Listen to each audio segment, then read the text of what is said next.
تو میرا نبی کہہ رہا ہے جنت میں میرے پڑوسی بننا چاہتے ہو؟ جو یہ چاہے جنت میں میرا پڑوسی بن جائے اور میرے گھر کے قریب گھر بنائے تو دو کام کرے، ایک اپنے اخلاق اچھے کرے اور ایک اپنی بیوی سے اچھا سلوک کرے۔ ایک اپنے اخلاق اچھے کرے، ایک اپنی بیوی سے اچھا سلوک کرے تو جنت میں اس کا گھر میرے گھر کے قریب ہو۔ تو اس وقت چونکہ موضوع دوسرا ہے، لیکن یہ ساری ضروری باتیں ہیں جن کو نہ بتانا ادھورا کام ہوگا۔ اس وقت ہم حج کے لیے آئے ہوئے ہیں۔ پہلے کلمہ ہے، پھر نماز ہے، پھر زکوٰۃ ہے، پھر روزہ ہے، پھر حج ہے۔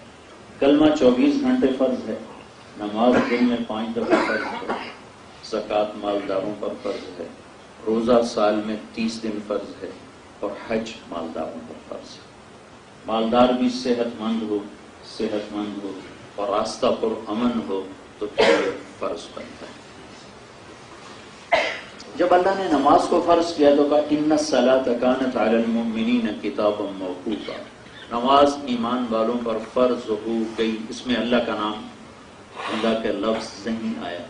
کتب علیکم الصیام، تم پر روزے فرض ہو گئے، اس میں لفظ اللہ نہیں ہے۔ کتب علیکم القتال، تم پہ قتال فرض ہو گیا، اس میں اللہ کا نام نہیں ہے۔ انفقوا مما رزقناکم، میرے دیے ہوئے مال میں سے زکوٰۃ ادا کرو، خرچ کرو، اس میں اللہ کا نام نہیں ہے۔ نماز بھی اللہ کے لیے، روزہ بھی اللہ کے لیے، زکوٰۃ بھی اللہ کے لیے، کلمہ بھی اللہ کے لیے، حج بھی اللہ کے لیے۔ لیکن ان تمام فرائض میں صرف حج ایسا فریضہ ہے جس کی ابتدا میں ہی اللہ وللہ ہے، پہلا لفظ ہے وللہ ہے۔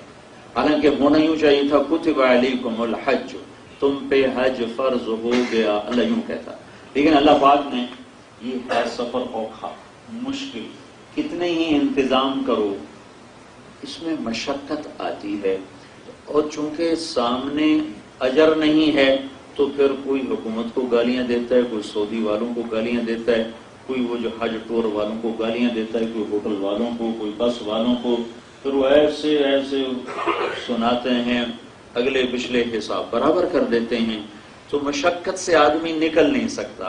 اگر اللہ چاہتا تو مکے کو پلین جگہ پہ بناتا ہے، ایڈے بڑے کالے پہاڑ کیوں بنا چھٹے، راستے اتنے اوکھے کر دیے، تو اب حدیث میں آتا ہے قیامت کے قریب مکے میں سوراخ ہو جائیں گے، لا تقوم الساعة حتى تبعج مکہ، اس وقت تک قیامت نہیں آئے گی جب تک مکے میں سوراخ نہ ہو جائے۔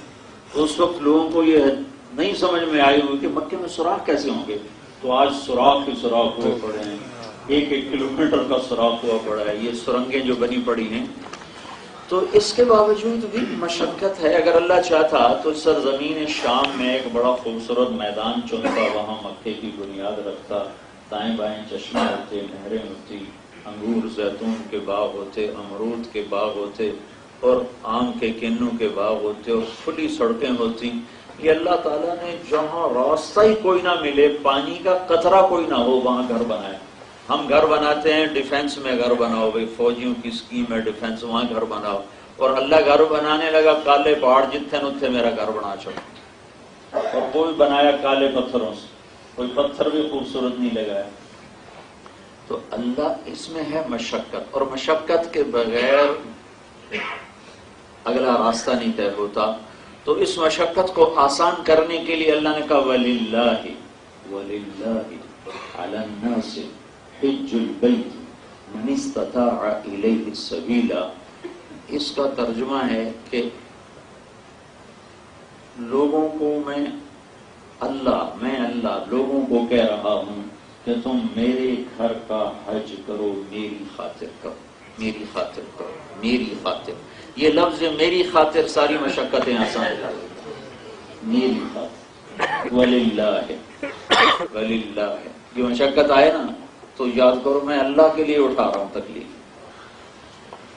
اور وَلِلَّهِ لام کا مطلب یہ ہے کہ بھائی آپ حضرات کہاں جا رہے ہو، تو آپ کہو گے ہم حج کرنے جا رہے ہیں، تو وَلِلَّهِ کا مطلب یہ ہے، اللہ تعالیٰ یوں کہہ رہا ہے جب تم سے کوئی پوچھے کبھی کہاں جا رہے ہو، تو یہ نہ کہو میں حج کرنے جا رہا ہوں، یہ کہو میں اللہ کی ملاقات کرنے جا رہا ہوں۔ مجھے اللہ نے بلایا ہے، میں اللہ سے ملنے جا رہا ہوں، یہ اللہ کی ملاقات کا سفر ہے۔